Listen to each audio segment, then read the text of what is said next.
is now, take a look, about $133.70. Joseph Moore is Morgan Stanley semiconductor analyst. Good morning to you. Where's the floor? Where's the bottom here? Is there one? And what do you think the fair value of this company really is? Hi, good morning. So I think we're wrestling with a couple of things. We have this transition to Blackwell, and so your product Hopper, which is still driving the majority of revenues, is starting to slow down, as you would expect to see. And there's a lot of enthusiasm now for custom silicon or ASICs, as we've seen with Broadcom and Marvell. I think those things are weighing on the stock. I still think when you think about 2025 and AI, the story is Blackwell, the product cycle that Nvidia has. I think they're going to have a huge second half of the year. And I think we do have these transitional issues as we're moving there. But I think the stock is very attractive at this level. I'm not going to say absolute bottom because it's volatile, but it's very attractive at this level. I think you're trading at a much lower multiple than some of the AI peers. And I really believe that they actually gain share versus custom silicon in 2025. I'm very excited for this custom silicon trend, but I still think Nvidia can gain share relative to that in 2025 and has a very strong product cycle. We think the stock trades well north of 150 as we sort of move into that back half. 150 end of the year, meaning if we do the holidays again together, Joseph, that we're at 150 then, or 150 6 months out? No, sorry, 12 months out. Yeah, we're our forecasts, our price targets are high 150s. I think at 12 months out. At 150, what kind of multiple? What kind of multiple are you putting on that? 12 months out, relative, and how would you compare that to maybe whatever you think the best comps are at this moment? Yeah, I think we have a mid $4 number in 2025. We think north of $5 in 2026. I think those numbers are very conservative, and we've seen the stock in the low 30s kind of multiple range when there's periods of strong growth ahead of us, and I think we have that. The peers are now trading kind of more like high 30s when you look at the where the Broadcoms and Marvells are trading on our estimates. So I think that's a very reasonable multiple. Now they have high margins, and they have these transitional issues that you're wrestling with. All of that can continue to weigh on the stock. We may continue to hear some data points about the older products manufacturing starting to slow down, but Blackwell is really robust, and the demand that they have is very strong. Yes. Nvidia rose 4% on Wednesday after TrendForce provided a good industry update on the manufacture of its Blackwell NVL/GB200 system. The spike began Tuesday when Nvidia's stock fell below $130 per share for the first time since October. Nvidia's Blackwell NVL/GB200 system production was on schedule, according to TrendForce, despite earlier reports of cooling and heat control delays. It gives investors anticipating Nvidia's next generation of innovations a more accurate schedule by predicting that mass manufacturing would peak in the second or third quarter of 2025. The information helps market participants react favorably and allays worries about production difficulties. Nvidia's January quarter sales projection, which was lower than buy-side estimates of $3,940 billion, may have already taken these production issues into account, according to Jordan Klein, a Mizuho TMT specialist. Klein also mentioned that if production goes according to plan, this calculated move might help Nvidia surpass expectations. The upbeat production schedule and Nvidia's direct advice on production difficulties show resilience to supply chain and development demands. Analysts and investors are keeping a close eye on Nvidia as it manages its pivotal position in the semiconductor and AI hardware industries, where its Blackwell line is anticipated to solidify its dominance. For Nvidia shares, which have been falling precipitously for weeks, a recovery out of this area provides some respite, indicating that the company's chances for future development are still bright. After a dip at market close on Monday, the chipmaker's shares were up almost 3.5% before midday on Wednesday. On Tuesday, Nvidia's stock price dropped by about 3% further. So far this year, the company's stock has increased by 180%. After soaring 20% on Friday to cross the $1 trillion market cap for the first time, rival chip designer Broadcom closed up more than 11% on Monday. The chipmaker's artificial intelligence revenue for the fourth quarter, which ended in November, increased by 220%. Hock Tan, the CEO of Broadcom, stated on the firm's earnings call that the company believes there is a huge opportunity in AI over the next 3 years. According to MarketWatch, Stacy Rasgon, a Bernstein analyst, said in a note on Monday that Broadcom was having a moment with Nvidia. Rasgon pointed to the prospect of significant opportunities in the coming years, as well as a projected steep new product ramp into the second half of 2025. On the other hand, Broadcom stock dropped more than 5% on Tuesday and more than 3% on Wednesday morning. So far this year, the chipmaker's stock has increased by over 103%. According to reports, Microsoft purchased twice as many Hopper chips from Nvidia this year than its competitors. According to the Financial Times, which cited experts at technology consultancy Omdia, the IT behemoth is expected to have purchased 485,000 of the chips, more than doubling the purchase of Nvidia's second-largest U.S. customer, Meta, which purchased 224,000. According to estimates, Google purchased 169,000 Hopper chips, while Amazon purchased 196,000. So, what implications does this have for Nvidia's stock? Let's explore that. But first, a big thank you to those of you who've stuck with us this far. Creating these videos takes significant effort and dedication, so if you're enjoying the content, please hit the like button, subscribe to our channel, and share your thoughts on Nvidia stock in the comments. Your support truly helps us grow. Now, let's get back to the video.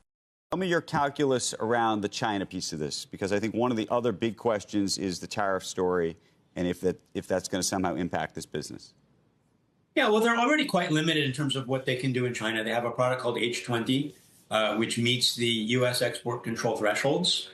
They've done, pretty reasonable volume of that product, but I think we're going to start to see that tail off just because those export control thresholds are so far below the state of the art of what Blackwell is going to be able to do that we're just going to see that slow down regardless. So I think that you're insulated from the Chinese market. I don't think there's a lot of expectations there.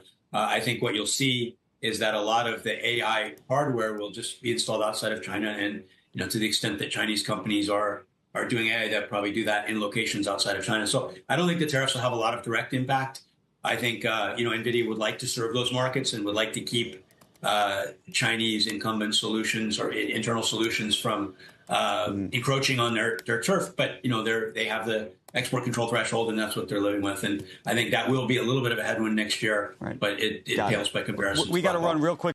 After dropping more than 12% from its most recent peak, Nvidia's stock was formally in correction zone going into today's trading session. With a 4.8% spike today, it was on pace to recover some of those losses. The stock was still up 3.4% on Wednesday at 11:46 a.m. ET.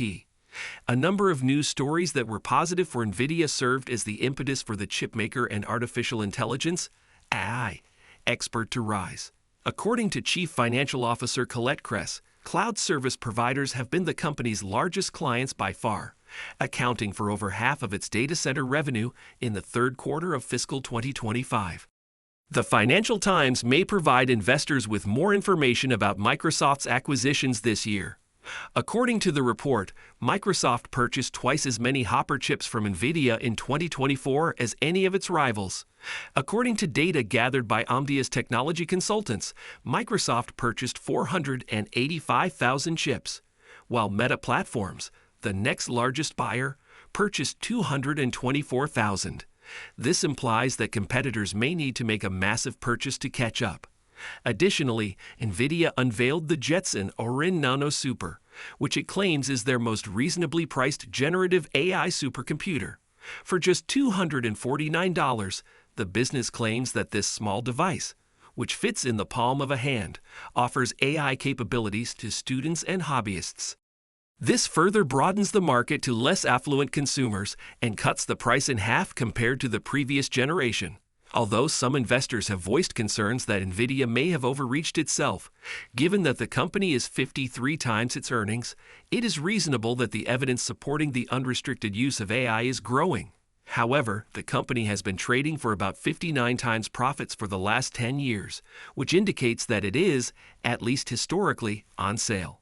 Additionally, Nvidia is selling for about 29 times the projected sales for the upcoming fiscal year, which starts in late January in 2026. Considering the company's growth track, that might be a good deal. To stay informed about the latest developments from Nvidia and the ever-changing stock market, consider subscribing to our investing tutorial channel. We provide daily updates on significant market shifts and key catalysts. So hit that subscribe button to ensure you never miss crucial information. We'd love to hear your thoughts on Nvidia stock, so please share your opinions in the comments below. Now let's dive into today's video. Is looking to stay ahead of the competition with its next-generation AI chips, making Blackwell Yahoo Finance's choice for product of the year. Yahoo Finance's executive editor Brian Sozzi is here with more on what makes the chip stand out as that top product choice. Hey, Sozzi. Hey, Maddie. Yes, Product of the Year award going to Nvidia. Really, it was a hands-down favorite right out of the block with our editorial leadership team. It was going to Blackwell. 3 reasons why, and you can see a lot of those reasons here. One, based on all the reporting that we have done for this award, it became very clear that Blackwell is the leader. It is the clear leader in the AI chip race. Sure, you have AMD.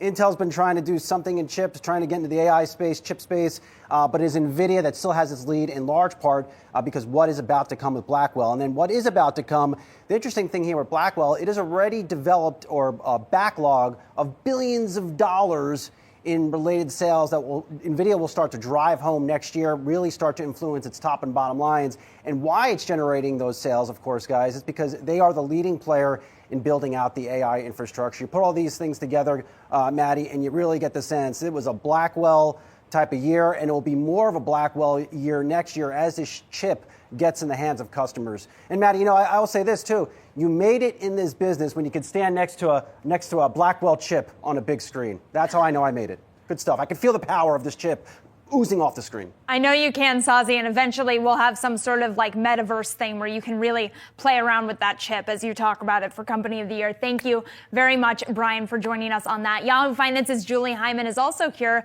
with more on the power behind Blackwell. And Julie, I know you've done some amazing reporting on why this chip is so beloved. Yeah, I mean, I will mention one of the ironies of this being picked as the product of the year. The thing didn't ship till the fourth quarter, right? But there has been such anticipation and such demand from the hyperscalers to get it to power their data centers and their large language models that's why we named it the product of the year. So if you look at some of the specs on this chip, and listen, I am not necessarily a semiconductor expert, but the numbers sort of tell the story here. So it has 208 billion transistors. That is more than 2.5 times that of Hopper, which was the predecessor chips. And then there's something that NVIDIA talks a lot about, and other chip makers too, which is the so-called total cost of ownership. Blackwell is expensive. It is the most advanced and therefore the most expensive GPU on the market. However, NVIDIA argues that because it is highly energy efficient, the total cost of ownership over the lifetime of the chip makes more sense. And then it's not just Blackwell that NVIDIA is selling, it's really a whole computing system. So it combines with the Grace CPU for a full rack of computing power. That's what's going into these data centers. Now, CEO Jensen Huang, he rolled this out. He first introduced this in March. And here's what he said about Blackwell at the time. There's no memory locality issues, no cache issues. It's just one giant chip. And so when we were told that Blackwell's ambitions were beyond the limits of physics, the engineer said, so what? And so this is what happened. And so this is the Blackwell chip. So it's showing there the physical chip. It is the largest GPU ever made as well, we should mention. And it's made by using 2 die, basically 2 chips that are connected by a high bandwidth interface. That was one of the leaps, the innovation leaps that NVIDIA made in developing the chip. Nvidia has risen almost 182% so far this year, putting it ahead of other semiconductor companies that are listed in the United States. This increase can be explained by its advancements in artificial intelligence technology, such as the RTX 40 series GPUs aimed at gamers and creative professions, and the H100 Tensor Core GPUs required for training large language models like ChatGPT. NVIDIA's market share has increased even more as a result of strategic partnerships with major cloud providers like Microsoft Azure, Google Cloud, and Amazon Web Services. In the third quarter of 2024, Nvidia made $18.1 billion in profits, resulting in a 206% year-over-year YoY net income of $9.2 billion, which is 472% YoY. In particular, almost 70% of this revenue came from data center products, highlighting the company's focus on AI-powered applications. This year, Microsoft purchased over twice as many Nvidia Hopper chips as any of its main competitors. The Financial Times said that the internet firm purchased 485,000 Nvidia Hopper chips in 2024, using data from IT consultancy Omdia. In contrast, this year Meta purchased 224,000 of the same flagship Nvidia processor.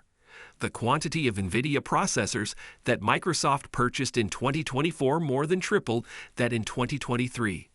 At its Ignite conference in late 2023, Microsoft revealed that it was also developing its own proprietary AI processors, known as Maya. This year, the business has thrown itself fully into AI. Microsoft joined in OpenAI's massive $6.6 billion fundraising round in October and strengthened its relationship with the business. In order to power its data centers, the corporation has agreed to buy all of the power produced by the notorious 3 Mile Island nuclear facility for 20 years and restart it in September. Don't forget to share your thoughts and experiences in the comments below. Your input helps create a more knowledgeable community where we can all learn and grow together in the world of investing. Stay up to date with the latest market trends, insights, and key updates by subscribing to Investing Tutorial. We're here to help you make smarter investment decisions and stay ahead of the curve.